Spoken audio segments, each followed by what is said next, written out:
This is an 1198 engine that someone bought in for me to put into a race bike. There's a problem with the race bike engine. And I just pulled the belts off it. Before I got into it, I thought I'd give it a leak down test.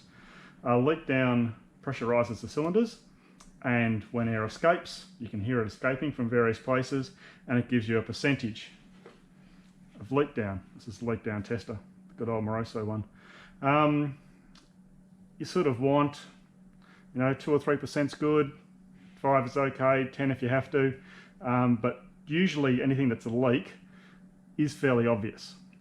I'm doing this with the belts off.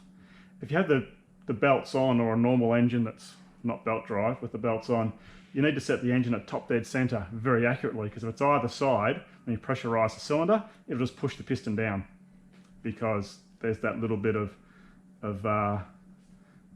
force acting on the crank. So you have to be right at top dead center. If you pull the belts off, it doesn't matter. It just pushes the piston to bottom dead center, and then it'll either leak past the rings or past the inlet or exhaust valves. I've just played with this, so I thought I'd film it now. I should have started filming earlier, I was going to. This horizontal cylinder had about 80% leak down when I first started, and I've got it down to 7% now, and now all I've done is just open and close the valves when it's pressurized. So this engine possibly been sitting for a while, it's had the belts on it, possibly had the exhaust valves open, there's been some crud build up on the exhaust valve seats, which is one of the issues when engines sit. And because next I'm doing valve clearances, if there's crud on the exhaust valve seats, it's going to hold the exhaust valves down a bit. It's going to make all the valve adjustments wrong. So that's why it's worth doing this sort of leak down test. So I'll pick that one and show you. That's filling the cylinder with air, and then it gets down to, it's happier now, it's 5%. And I'll just show you what I was doing. Just got a cam nut socket and a breaker bar, and to open and close the valves, to bleed them off, you just give it a hit, and that's the pressurized air coming out.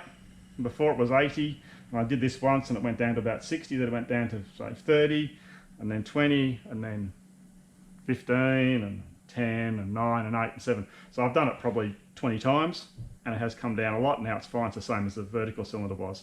But when I started, it had sort of this much leak down. You can hear the air pouring out of the exhaust port. It doesn't take a lot of valve opening to actually leak, and we'll rotate the inlet valve around till it hits the ramp, and you can just feel it when the tool stops. So it's on the ramp now, and we just move it a touch, and you can hear it, and that's valve open. But it doesn't take a lot of valve opening to give you a whole lot of leak down. So that's why if you have tight opening clearances or something like that, you might get a little bit of leak down pretty easily. You can't really turn the cams by hand, or you can, but you've got to put a lot of effort into it, so I use a tool.